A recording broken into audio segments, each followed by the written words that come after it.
It's wonderful to see you all here joining us virtually. I'm Jonathan Charbonneau. I am the Assistant Dean for Merit. If you don't know what Merit is, you can learn more about us at merit.mcmaster.ca. We're really delighted to be having a special guest here for our rounds this evening. In fact, this is a special version of our rounds. This is the John C. Sibley Lecture.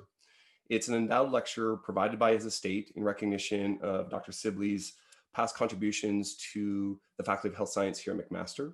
It was established in 1985.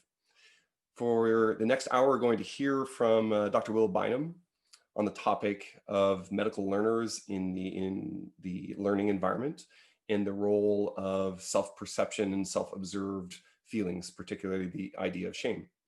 At the conclusion of that lecture, you're going to be introduced to the Sibley Award winners that are directed to clinical faculty in our Faculty of Health Sciences and their contributions to health professions education. More about that award at the conclusion of our lecture and who those nominees and winners to come. So with that, let's get on to what I'm really excited to hear about. So Dr. Will Bynum is an associate professor and program director in family medicine at Duke University. He has a research interest in self-conscious emotions, more of which he will going to unpack and share with us in the coming hour. Currently, he is doing his PhD studies at Maastricht and has a connection indirectly, I guess, with us here at Merit. Laura Varpio, one of our adjunct scientists, is on his committee, and she is one of the members of our local community here in health sciences and at Merit. So with that, I'm going to turn it over to Will. Welcome virtually to McMaster, and we're really looking forward to you speaking and sharing with us today. Thank you, John. Thanks to all of you for being here. We're in the same time zone, so I know it's getting into the evening hour. It really means a lot that you took the time to come, and I'm really honored to be here, not only to speak to you, but also to be a part of an award presentation. This also is a good chance, it's a good chance for me to get to know many of you virtually, though I gotta say I'm disappointed to not have come and to have been, part of your energy and gotten to meet you face to face. I also was hoping for a new opportunity to rewrite my history, in my most recent history in Canada, which consisted of traveling to the Toronto airport on the way to Amy in Vienna with my pregnant wife, my 7-month-old son, and my wife's cousin, only to be turned away at the ticket counter because my passport expired in under 6 months, and you can't travel to Europe, which was a seemingly arcane rule, but one that stopped us dead in our tracks, and frankly led to my most recent significant shame experience, as I had to then take my family back to North Carolina and cancel our entire Austrian vacation.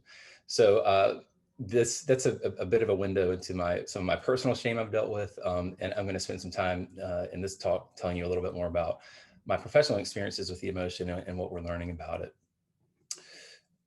If someone can, John, can you give me a thumbs up that you can see the presentation? All right, great. So I don't have any disclosures to report. This grant was funded by AAMC-GEA grant, as well as some research by an interdepartmental grant. And I'm going to start this talk, as I started at times, with use of a Maslow's hierarchy as a metaphor, not necessarily as hard and true science, because it's been modified over the years, but it is helpful in a metaphorical sense. And as many of you remember or recall, Maslow's hierarchy says that he theorized that humans have hierarchically superior needs, and that in order to achieve the highest level need of self-actualization, which is the ability to achieve one's fullest maximum potential in life, that the more foundationally positioned needs needed to be met. And those include the ones that you see here. And I think all of us humans can relate to this to some degree. As I've done this work and gone through my own experiences as a clinician, as an educator, as a learner, I've come to conceptualize medicine's hierarchy of needs differently. And I think we are exceptional at self-actualizing. This is really what we're in the business to do. We, not only for ourselves, but for our trainees, we push them and ourselves to the highest levels of achievement, and we achieve it. and our entire system of medical education, the competency assessments we do, the workplace assessments, the education and training, it's all designed to help people self-actualize at a very high level, which frankly is what our society needs from us. I think the challenge is that in many learning environments and potentially across the board, we do that on a very wobbly foundation of the more foundational human needs. And you know, as this rudimentary graphic depicts, it that creates an imbalanced situation where we're self-actualizing and pushing ourselves further and further and further, potentially with a wobbly foundation of our basic human needs. And I found this picture on Google and I love it. I will admit this is a little dramatic, but it makes a good point, which is that this is where we focus our energy and our time and all of our resources on creating sort of this tree, these beacon of you know, capability and empathy on a hill. And we fail sometimes to recognize that the things around this process, particularly those that are deeply held, that aren't manifest externally or easily shared, may be on fire. And this is a bleak, this is a bleak view of the experience of becoming a healthcare professional, I'll admit. And I don't think it's necessarily the case throughout the process or in every place or person. But I do think that this notion of shame as a smokeless fire that we don't recognize is contributing to or impairing self-actualization, as well as our more basic fundamental needs, is a very important notion to consider. And so it drives me to the overall purpose of this talk, which is that I want us to think about how can we contain and or extinguish that fire in a way that we can fully self-actualize, that we can push people to the highest levels of achievement without sending them over the edge, and with promoting the wellness and well-being and intact approaches in medicine that are required to achieve that self-actualization. So this is a resilience talk. This is not going to feel like a resilience talk for a while until we get more towards the end. We've got to work through sort of the shame swamp to get to the high ground. But this is ultimately about how we can be better and push ourselves harder and be more resilient as we go through this process. So as we work through this, I want you to take some things away from this talk. I want you to be able to define and differentiate shame and guilt and understand why the difference is profoundly important. I want you to understand and appreciate how shame can originate and be experienced in medical learners, which is our study population. I want you to be able to outline why we should start a shame conversation, particularly in your learning environments, in your institution, and then be able to articulate specific strategies for pushing learners and yourselves while building this deeper level and maintaining this deeper level of emotional resilience. So I'm gonna take you through a lot of our research in the middle of this presentation, but I first want to start by telling you another one of my shame stories, and I'm going to unpack this one to a much greater degree. And I'm going to follow some of the phenomenological structuring that we're identifying in our research, and that's that shame we're conceptualizing is an emotional reaction, and that is in alignment with what's been theorized about shame and shown in psychology. And it's a reaction that affects an individual. It occurs within an individual. So this is a uniquely individualized experience, but we're finding that this experience comes about as the individual interacts with their environment. And so my story starts in the environment of labor and delivery. When I was a second year resident early in my year in family medicine, I went on as a senior resident to the labor deck. And this environment was frankly terrifying for a lot of reasons. I was a novice learner with a lot of responsibility suddenly. I didn't have the skill set that I needed to execute those responsibilities consistently or competently.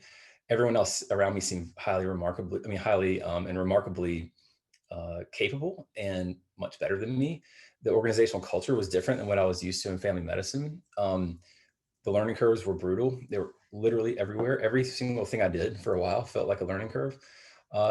And maybe most notably, this particular environment was very intimidating. There weren't a lot of open displays of vulnerability, of authenticity, and everyone seemed to be posturing, and that made for a very sort of psychologically unsafe place to be learning something new and high stakes.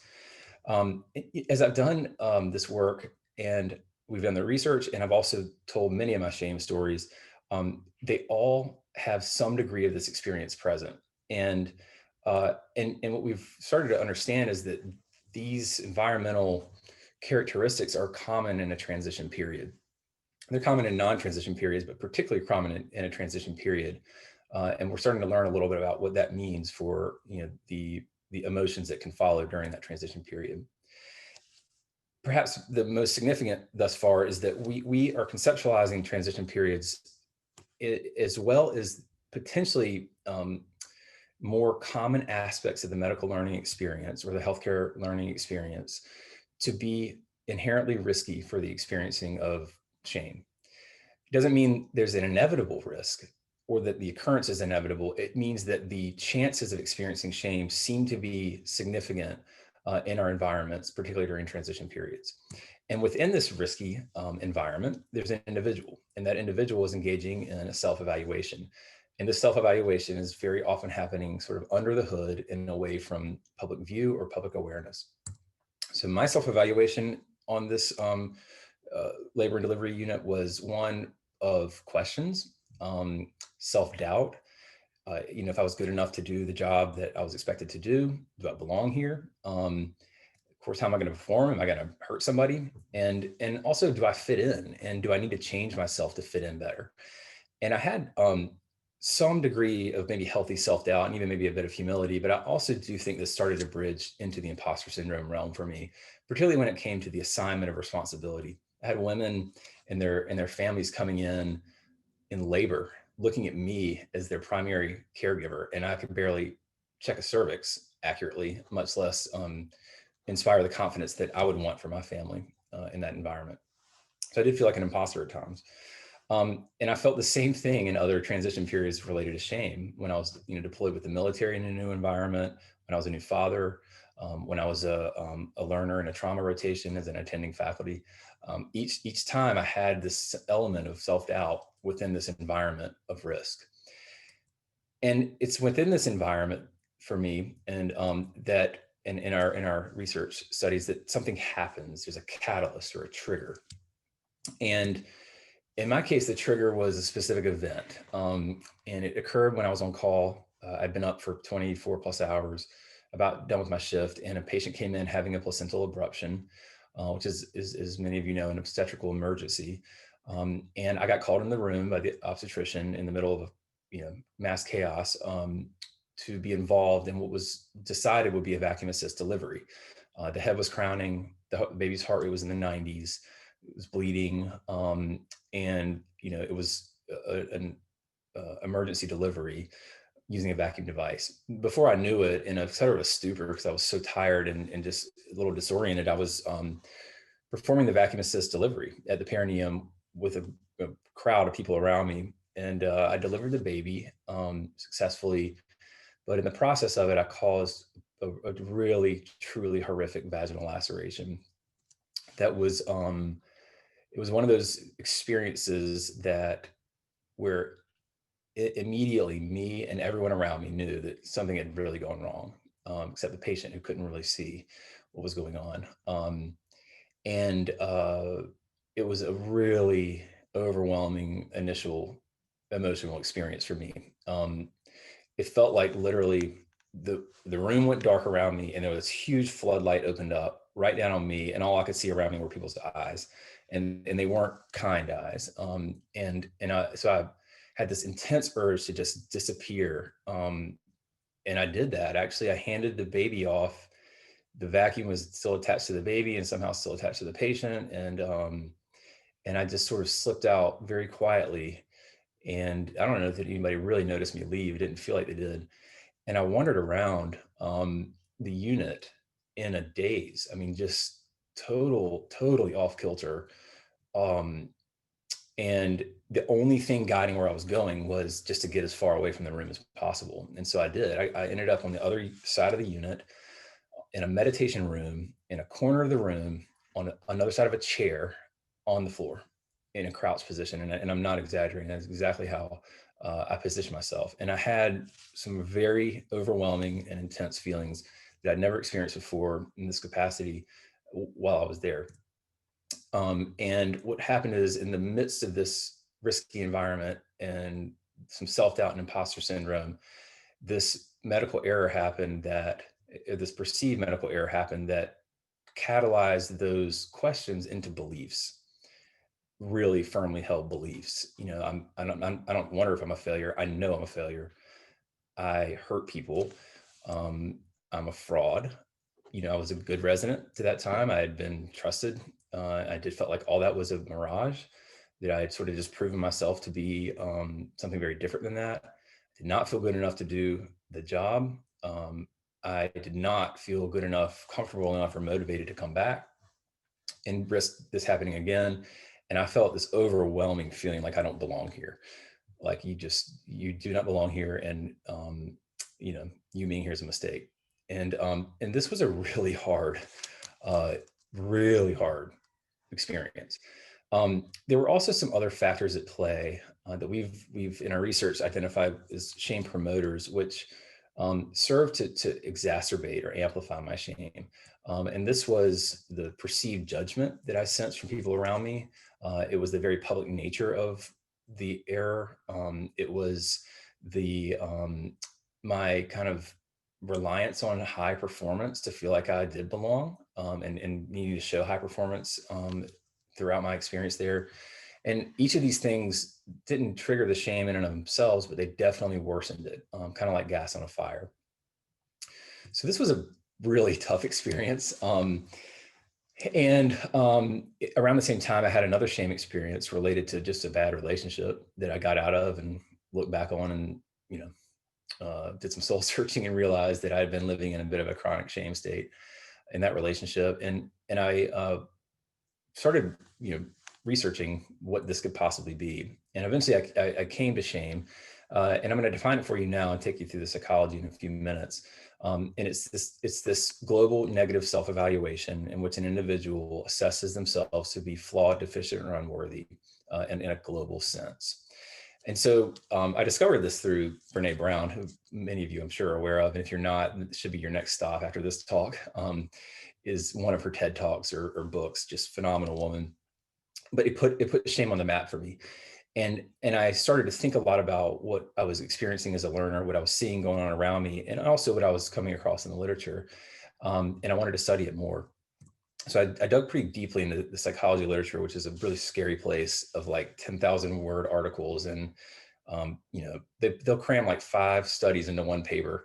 I don't recommend spending long there, but it is important to go there to learn about constructs like this. And I found that there's a lot of psychology described about shame, and a lot of associations with shame that we care about: depression, suicidality, anxiety, PTSD, burnout. And at the same time, I was going through sort of this parallel literature search in the medical education literature, found a lot about emotions and learning. That's been a kind of a growing part of our field. A lot about emotional triggers of learning, and a ton, of course, about impaired wellness in medical learners, and not just medical learners, but nursing, PA, NP, the the spectrum, all the way up to practicing healthcare providers.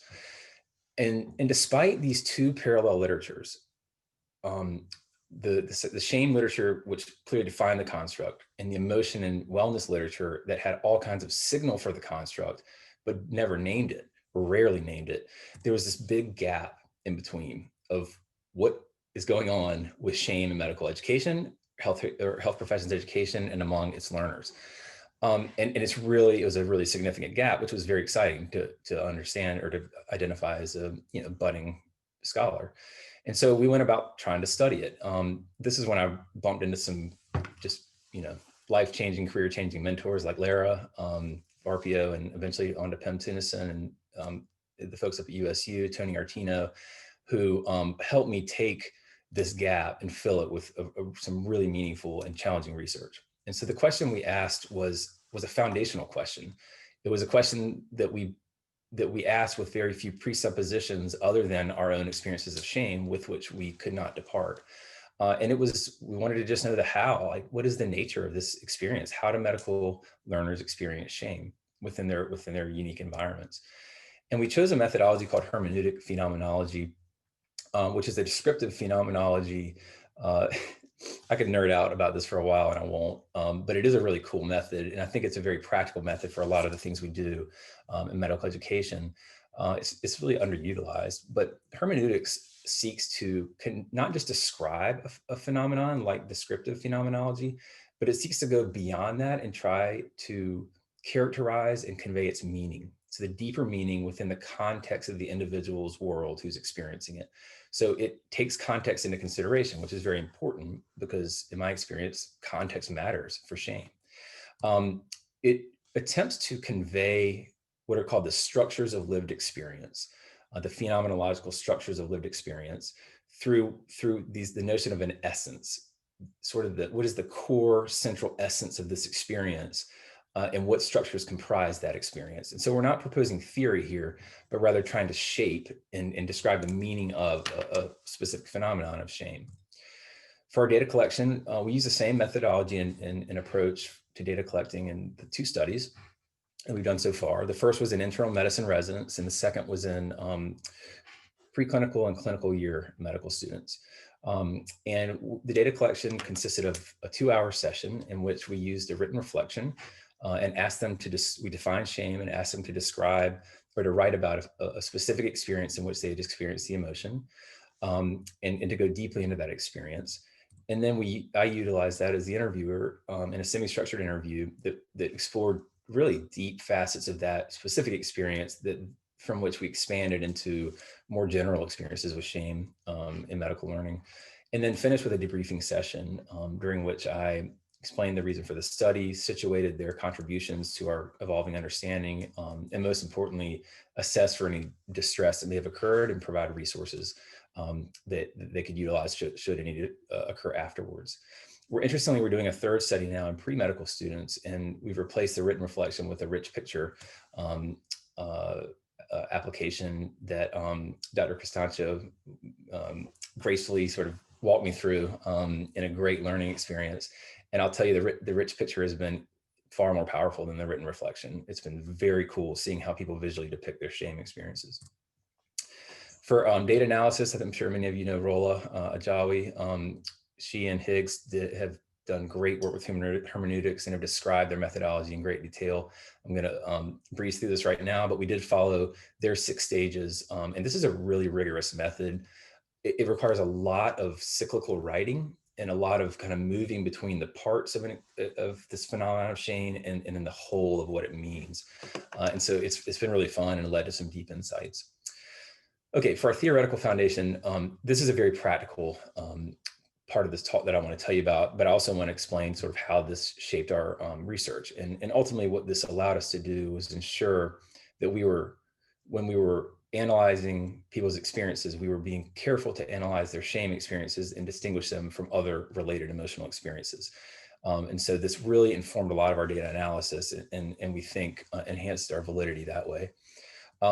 So Tracy and Robbins' theory, published in 2004, I love it. It's my favorite theory for understanding these emotions, not only because it's simple, but because it is, I think, very relevant to what we do. And Tracy and Robbins identified 3 components to the process, the cognitive processes that lead to these emotions. And I'm going to walk you through them. So they postulate that something happens. Like you get turned away from, the ticket booth at the airport with your pregnant wife and young child, or you make a medical error.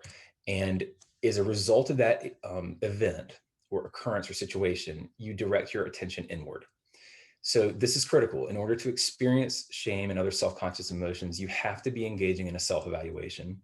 And whatever has triggered the emotion's occurrence has caused you to begin self-evaluating. And this distinguishes these emotions from basic emotions like fear and anxiety and happiness, which don't require that internal look, whereas these do. As a part of this inward look in self-evaluation, they theorize that we activate what are called self-representations. And there are 2 basic types of self-representations. The first are the current self-representations. So how am I viewing myself right now in light of this triggering event? As a total deadbeat husband who can't organize anything to save his life and has very poor attention to detail, and is failing his family, or a totally incompetent resident. And then there's the future self-representations. How would my ideal self, the person I'm striving to become, have behaved? How would I have, what would me, the ideal will, have done in both of these situations? Well, naturally, I would have just breezed right through the ticket counter or delivered the baby competently and safely.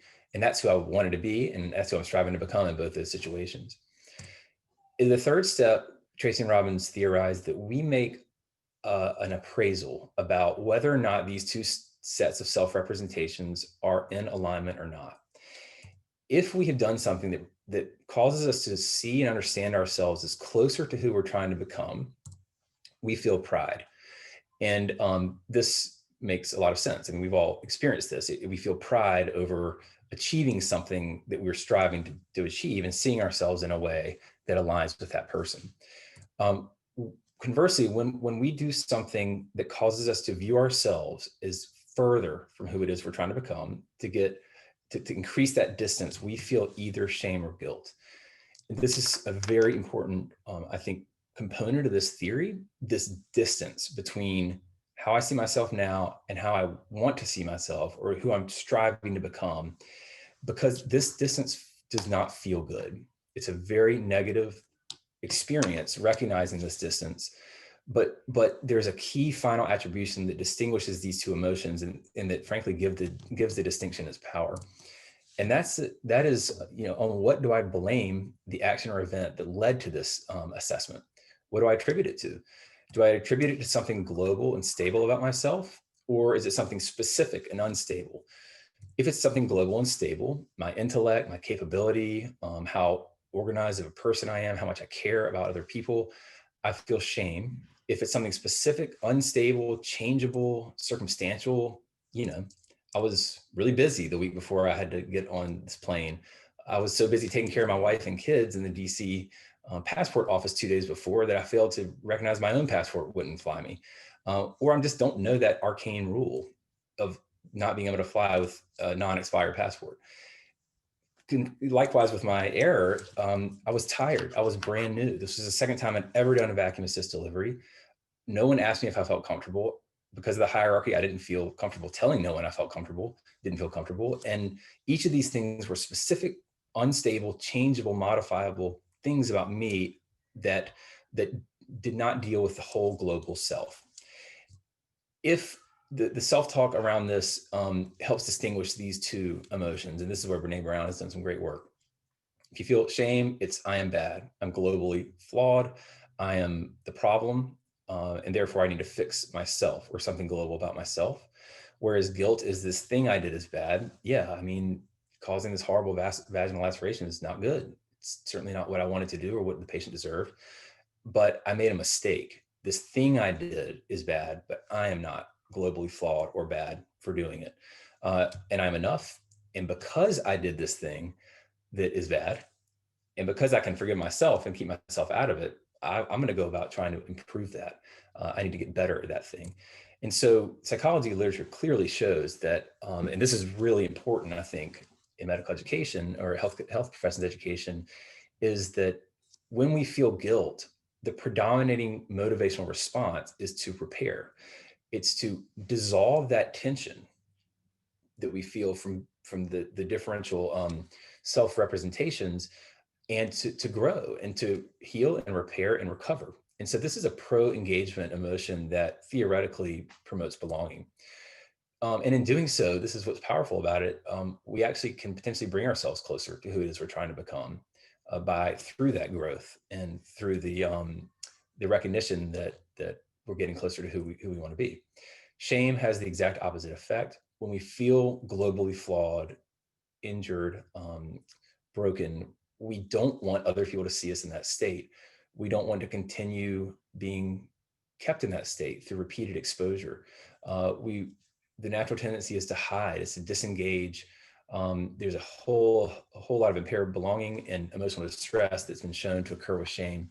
And so it really is seen more as an anti-engagement emotion. that in and of itself can drive further shame by recognizing that in this shame state, I'm further and further from who it is I'm trying to become. Two very quick caveats here. In any given emotional reaction, there's a milieu.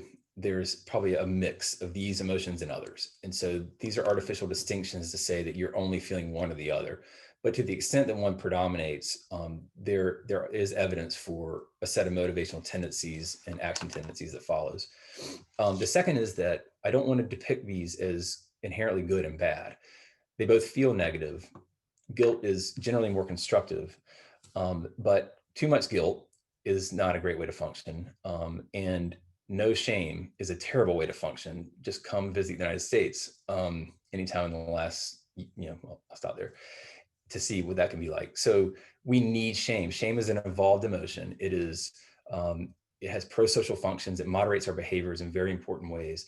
But chronic shame, really averse shame, deep shame, and appropriate shame is the emotional experience that tends to be very destructive. Okay, I'm going to jump into our data and just pick up on the self-talk that our participants use when they talk about their shame. They describe themselves as feeling deficient, inferior, inadequate, worthless, not good enough, a waste of space. These are all global terms to describe a globally flawed self. And this is how the self-talk, was characterized in essentially every interaction that we had in both studies. When we looked at the shame triggers in residents and students, we found shame triggers related to patient care as among the most profound in terms of their the shame they cause, particularly those leading to patient deaths.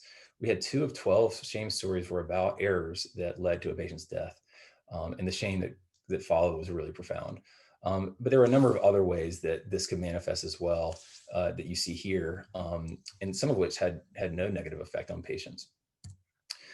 This was a list that we weren't expecting to be so long, frankly, and this was shame related to learning or occurring during learning. And we broke this down further in that this category here are things that we would consider to be normal parts of a learning experience, particularly in healthcare. These are going to happen. They might, not feel very good, but they're inevitably going to happen, and yet they're causing significant shame in our study population. These are things that should not be a part of a medical learning process or a learning process in any setting. Being mistreated, harshly reprimanded, being pimped, which I hate that term. It's essentially being questioned to humiliate.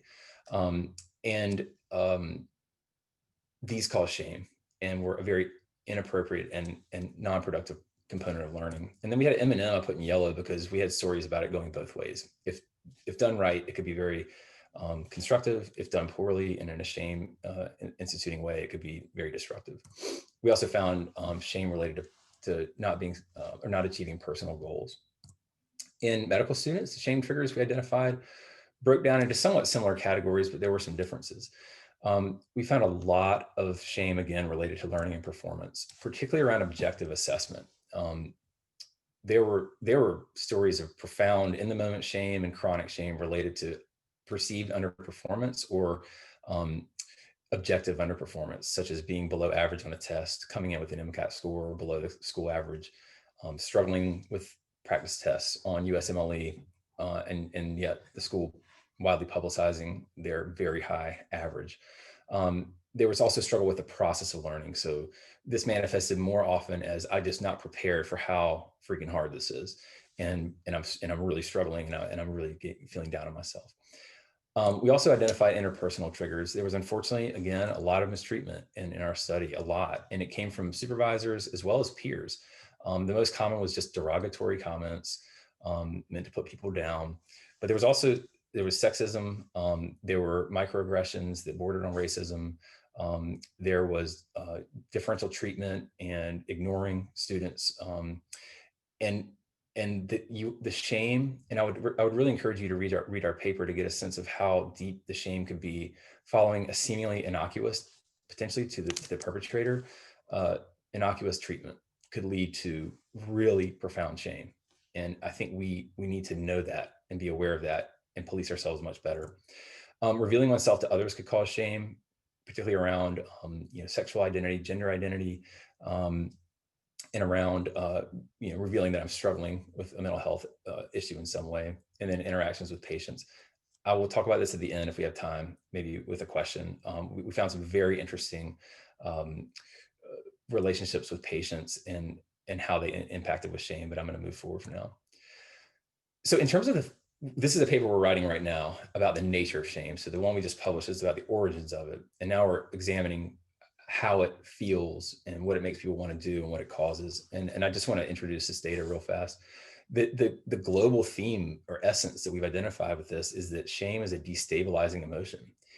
And this is exactly how it felt for me walking around that hallway after my error. I mean, I felt like I was on another planet. I felt like I depersonalized, disoriented, very anxious.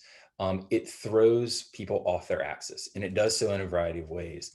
The first is through an affective upswell of emotion. So intense anxiety, it's a fight or flight response, nauseous, sometimes crying, being flushed. It's really an upswell of emotion, a part of which might be shame, but people describe being so overwhelmed by just the emotional experience of it that they don't even have a lot of capacity to self-evaluate. And that then the self-evaluation for some comes once that affective upswell dies down and provides the cognitive resources available to now say, well, God, what does this mean for me, the person? Now, this is not the only way shame could occur. You could have just chronic shame that had no affective upswell, but this was a common pattern. Within this, what we call contemplative self-evaluation or ruminating self-evaluation, we identified a couple different things. And this actually came up in our first study as well, a term we call the skewed frame of reference, which is that I'm evaluating myself through a filter that when I'm not experiencing shame, I see clearly through. The mirror is clear. I see what I know is there. And yet when I feel shame, the mirror and the filter become very distorted. So what I'm seeing back is not what I know myself to be, or what I'm seeing back becomes what I believe I am now, and is very different than what I'm used to seeing and what other people around me see. It also causes people to view the other people around them in a skewed way or a distorted way. And that often manifests as I only see all the things they do great, and I feel all the things that are bad and negative about me. And so they're awesome, and I am, unworthy, and I don't belong, and I shouldn't be here. We also found a process of what we're calling battling voices. So multiple participants described the self-talk that was described almost as a conversation with themselves. So, and there were two sides to this, and this is not a new thing. There's the two angel and demon that sit on the shoulder. It really was described very similarly to that, of this voice. It's sort of the devil-like voice saying, you're not good enough. You can't do this. You don't belong. And the angel voice saying, well, no, you do belong. Look what all you've achieved. And that in the midst of an emotional reaction involving shame, there was a relative balance of the two that got off kilter. And so in some of the more profound shame reactions, people describe, that the protective voices just aren't even there at all. They're gone. Or, that day the shame won was a quote. And so the whatever self-talk that we are accustomed to drawing on, and what influences that self-belief that makes us feel worthy is suppressed or largely absent in the midst of a shame reaction. And then we are left to what is a highly emotional, often inaccurate, self-evaluative process that leads and fuels shame. And this was described really as like, there's the emotional side of me and then there's the rational side, and they're just going at it. But the emotional side very commonly wins in a shame reaction. When we looked at the patterns of how people experience shame, we found a couple of different patterns. One was that shame could be a really profound, huge, life-changing event, career-changing event, at least in its acute experience. And this was someone who caused the death of a patient, and then had just total system shutdown. And we call this a sentinel emotional event. It's like a sentinel event in healthcare, where there's mortality, there's morbidity, In this case, there's just a lot of emotional morbidity and the things that come with it, with this type of event. But we also found that there were some people describe shame that was, I love this quote, that was noticeable, but it wasn't foundationally troubling. It didn't throw me off my axis of who I am as a person. It was a burst of shame that I was quickly able to sort of transfer the blame onto something I could fix. And it didn't really get to the core of who I am as a person. And this actually could be somewhat constructive shame, but the constructive nature came from the transition off of the shame onto something specific and really more of a guilt response. And then we found, in between, where with enough small triggers or the same trigger repeated over and over and over, and this was real common with underrepresentation, feeling like you didn't belong in an environment, chronic low performance, it could then sort of coalesce into this bigger shame reaction. Like I'm failing at home all the time, at work, no matter everywhere I go all day. And I'm going to tell you now about how the effects that we identify, but this particular student was one of the more profound stories, had a lot of just perceived underperformance. Now, he was actually doing okay. He was average or above average, but by his standards, his balloon was way out far. He was failing, and he developed a lot of burnout, especially related to the compensatory mechanisms to work harder and longer and sleep less to try to, fix that. And then a lot of chronic shame that coalesced over the course of the year and really led to a real event for him in which he was on an inpatient rotation, totally overwhelmed, totally down on himself. And he reflected in the interview with this quote. He said, "Every day I have all this work to do on this patient, and I hate her for that. I wanted that patient to die," which is a horrible thing to say, but I wanted her to die so I would have less work to do. Now, this is definitely was sort of more on the extreme end of some of the effects of shame that we found. But this was hard for him to even admit and to reflect on. And he also reflected on the shame he felt by feeling this effective shame. And so he started to describe sort of a shame spiral where I'm so far from who I was when I came here. My empathy is just gone. And then compounding it further. So impaired empathy was a significant effect that we found. We also found diminished psychological and physical wellness. So one participant said, I felt like a sedentary bum. I didn't want to get out of bed. I didn't care about myself. I stopped exercising. I ate too much or too little. We found a lot of disengagement from learning. I'm not speaking up anymore. I'm sitting in the back of the class. I'm not studying with my colleagues. I'm doing it more on my own now and not in a group.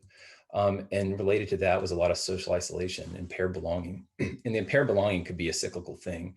I come in and I don't feel like I quite belong. I have some struggle or difficulty. I feel shame, and that impaired belonging is confirmed. And then that drives more shame. So there's some impaired belonging is a really important part of this emotion. And then when we looked at the sort of the shame promoters or contributory factors, this is our resident study, but comparisons to others were rampant. In our student study, 15 of 16 shame stories included comparisons to others. It was so common. A high focus on performance, so performance-based self-esteem, which I'll have to talk about it another time. Lots and lots of perfectionism. This should surprise pretty much none of us in healthcare in any capacity. This has been very helpful for many of us. It still is very helpful, but the sort of adverse perfectionism was a part of shame in many of our folks. The struggle from going from the objective environment to the subjective environment. So I feel good enough because I've been getting A's or I killed the board exam, but now I'm in the learning environment. And as one person said, it's like I'm being measured more and more with less and less of a measuring stick. Now I'm really struggling with how am I doing and who am I now that I don't have these grades and these scores to remind me. And then lots of fear of judgment, which was the case for me. All right. It's a reminder for me and for you. I want everyone to sort of take a deep breath. I've got about 5 or 6 minutes left. This is where I sort of race to what we do with this.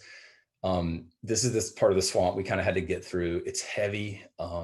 It's real. It's authentic. This is human stuff. And I think it's totally acceptable to not only feel it, but to also characterize it and to present it.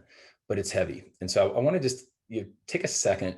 I don't have more than a second, but to sort of center yourself around this experience. And if you're feeling any certain way around it, to just allow that feeling to be there for the time being, and to make a note to come back and reflect on it some more. I'm just going to pivot now to the last part, which is about a very high level overview of where we might go from here. This is going to be a whole study we do where we do an analysis of a lot of our data looking at shame resilience. But I want to just propose the notion here that in order to grapple with this in a constructive way and frankly, I believe change our culture, I think it's really that deeply embedded.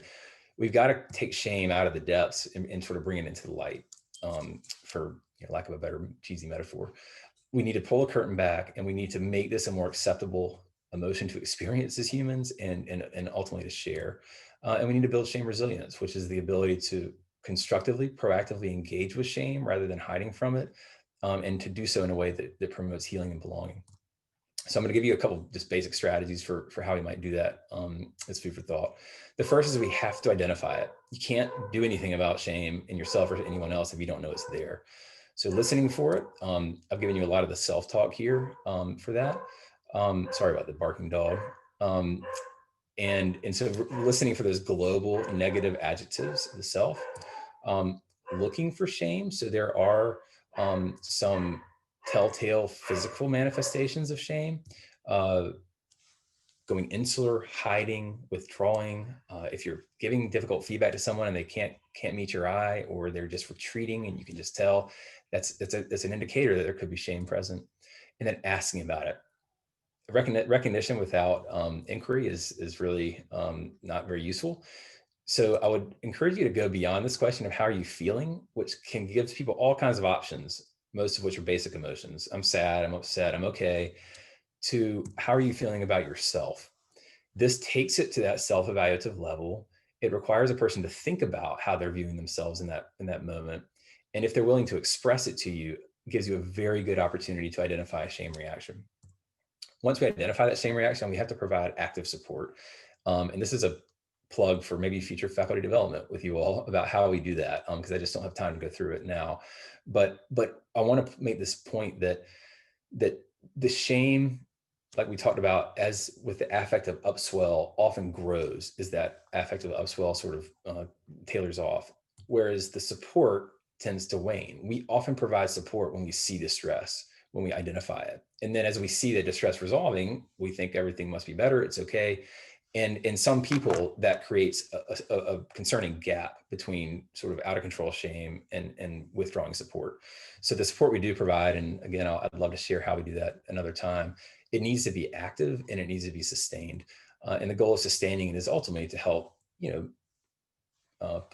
direct that shame reaction to something more constructive. This is like in the military, we used to say, you just double tap. This is one of the most important things I'm going to tell you, I think, and what we believe is that there is no role for intentional shaming in the healthcare professions. It is not effective pedagogy. Yes, people can learn from being shamed. They have learned in large swaths of our culture. I think it's been a very normalized teaching tool, but it is not an effective pedagogical strategy. And one participant said, I learned so much. I just wish I didn't have to drag around all this emotional baggage to have learned it. And so the question is there a better way? And there is. And we think that leveraging guilt is effective.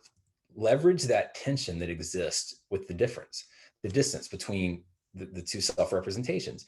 We are all generally oriented towards growth. None of us want to walk around feeling like, we're far away from the people we're trying to become. So we're naturally inclined to improve that. So leverage that. Do it by encouraging self-compassion. So you've got to just say, this isn't about, this isn't you, the global person, or let's unpack the global part and then move on to something specific. Take the blame off of yourself and transition to something that we can improve. So no, you're not an unprofessional person, but showing up late to work every day is an unprofessional behavior that we've got to fix because you need to be a professional. Get out there and try again. So once you've, figured out what's going on, create a plan to improve it. And then you got to create an environment in which people are willing to get out there and try again, and then rinse and repeat. And I made this slide a while back and I thought, wow, man, this is what engaged and resilient learning looks like. this is what it looks like. And this allows for all kinds of error. It allows for screw ups, but it does so in a way that allows us to push further and at the same time remain emotionally intact. We didn't get to talk much about underrepresentation. It's a significant part of the shame experience, and I'll refer you to our most recent paper in medical education on that. But environment really matters, and we need to create environments not only that allow people to plant roots of belonging, but we've got to also facilitate authentic self-expression. And we have to make it safe for them to authentically express themselves, and we have to provide the representation that helps facilitate that.